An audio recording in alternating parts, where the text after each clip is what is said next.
एक बार की बात है, एक आदमी था जो अपने 3 बेटों के साथ रहता था।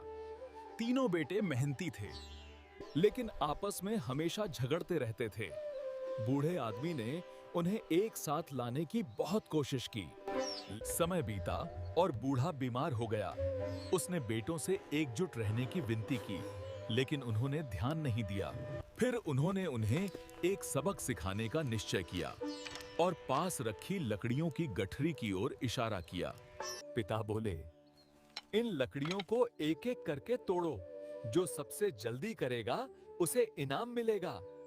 तीनों ने तुरंत लाठियां तोड़ दी और फिर आपस में बहस करने लगे कि कौन सबसे तेज था। पिता मुस्कुराए और बोले, अब इस बंधी गठरी को तोड़ो। उन्होंने कोशिश की, पर कोई भी नहीं तोड़ सका। पिता बोले, देखो बेटों, जब तुम अलग हो तो कमजोर हो, पर जब साथ हो तो कोई तुम्हें हरा नहीं सकता। तीनों ने एकता का मूल्य समझा और साथ रहने का संकल्प लिया। कहानी की सीख पाक एकता में शक्ति है।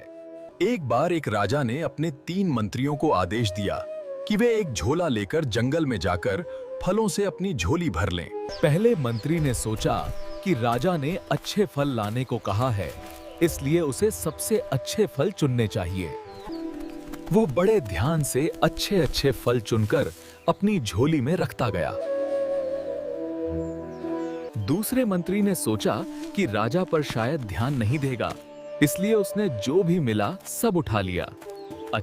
तीसरे मंत्री ने सोचा कि राजा तो बस झोला देखेगा, इसलिए उसने सूखे पत्तों और धूल से झोला भर लिया। तीनों मंत्री अपनी झोलियां लेकर दरबार में लौट आए। राजा ने आदेश दिया, तीनों को अलग अलग जेलों में भेज दिया जाए और उन्हें केवल अपनी झोली साथ रखने की अनुमति हो। पहले मंत्री ने अच्छे फल खाकर 3 महीने गुजार दिए, दूसरे को सड़े फल खाने से बीमारी हुई और तीसरा भूख से मर गया। कहानी की नीति बांध, जैसा कर्म करोगे वैसा फल पाओगे। हर कर्म का फल तुम्हें खुद ही भोगना पड़ता है।